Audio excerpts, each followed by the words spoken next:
Қайырлы күн, құрметті оқушылар. Бүгінгі видео сабағымызда сіздермен біз гүлді өсімдіктердегі қосарлы ұрықтану ерекшеліктерімен тоқталамыз.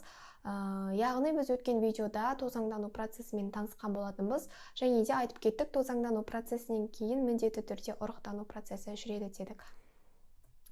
Жалпы гүлдерде негізгі көбею бөлімдері ол аталық және де аналық дедік. Ең алдымен осы бөлімдердің құрылысымен танысып кетейік. Ең алдымен аталықтың құрылысымен танысатын болсақ, суретімізде көрсетілгендей, бұл аталықтың тозаң қабы деп аталынады.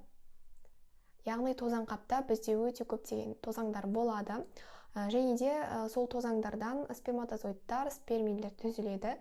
Ал осы тозаң қапты ұстап тұратын аталықтың жіңішкерген жерін аталықтың жіпшесі деп атайды. Келесі ол аналық, яғни аналықта көбеюге қатысатын гүлдің негізгі бөлімі, оның аталықтың құрылысынан ерекшелігі, ол бізде негізінен 3 бөлімнен тұрады. Яғни ең алдымен аналықтың жоғарғы жағында орналасқан бөлігі ол аналықтың аузы деп аталынады. Және де аналықтың жіңішкерген жері және де дәл ортасында орналасқан бөлігі ол аналықтың мойыны деп аталынады. Яғни бұл бізде мойын. Және соңғы бөлігі ол аналықтың кеңейген жері, ол жатыны немесе аналықтың түйіні деп атасақ болады. Енді қосарлы ұрықтану процесіне тоқталайық. Жалпы қосарлы ұрықтанудың мәні ол екі жұп жыныс хромосомаларының түзілуі болып табылады. Қосарлы ұрықтану процесі кезінде, яғни қосарлы ұрықтану процесі болмас алдын бізде негізінен гүлдерде, гүлді өсімдіктерде спермилер түзіледі. Сол спермилердің түзілуіне тоқталсақ, бізде сурет көрсетілген. Яғни суретте бастапқыда бізде аналық жасушасының аузына келіп түскен тозаң қабықшамен қапталады. Және де ол қабықша бізде екі жасушадан тұрады екен. Оның біреуі вегетативті жасуша, және де екіншісі ол генеративті жасуша болып табылады. Және де осы жетілген тозаң бізде төмен қарай тозаң түтікшесін береді. Және де тозаң түтікшесі осы вегетативтік жасуша арқылы төмен қарай, яғни аналықтың түйініне қарай жылжитын болады. Осы кезде біздегі жаңағы айтып кеткен генеративті жасуша екіге бөлінеді. Екіге бөліну нәтижесінде екі сперми түзілетін болып табылады. Бізде суретте көрсетілген.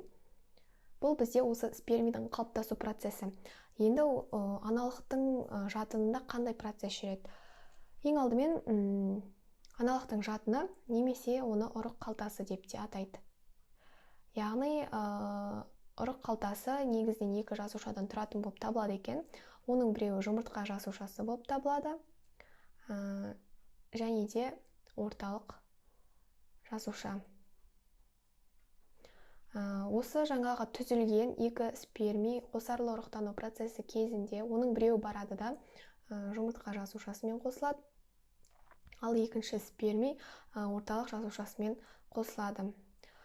Жұмыртқа жасушасы және де алғашқы спермидің қосылуының нәтижесінде диплоидты зигота түзіледі, яғни ол жерде бір аталық жыныс жасушасы және де бір аналық жыныс жасушасы түзілетін болып табылады.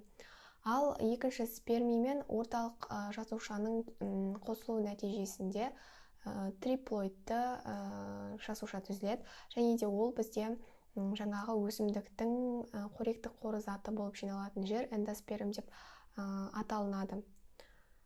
Жалпы осы аналықтың жатынының қабықшасынан тұқым түзілетін болып табылады. Осы тұқым түзілгеннен кейін бізде негізінен осы қосарлы ұрықтану процесі аяқталатын болып табылады.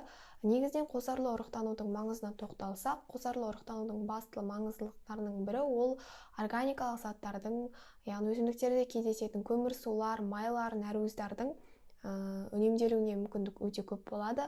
Қосарлы ұрықтану болмаса бізде тұқым түзілмейді, және де осы ұрықтанудың процесі нәтижесінде өсімдіктердің дамуына, олардың ғаламшарымызда өте көп таралып, өте көп басымдық алуына мүмкіндік өте көп болады. Жалпы біздің бүгінгі өткен тақырыбымыз осы, яғни аталықтың, аналықтың жаңағы құрылысымен қысқаша танысып кеттік. Одан бөлек осы қосарлы ұрықтану процесінің жүру процесімен таныстық, және де қосарлы ұрықтанудың маңызына қысқаша тоқталдық. Сіздерге сабақ түсінікті болды деп ойлаймын. Олай болса, келесі сабақта кездескенше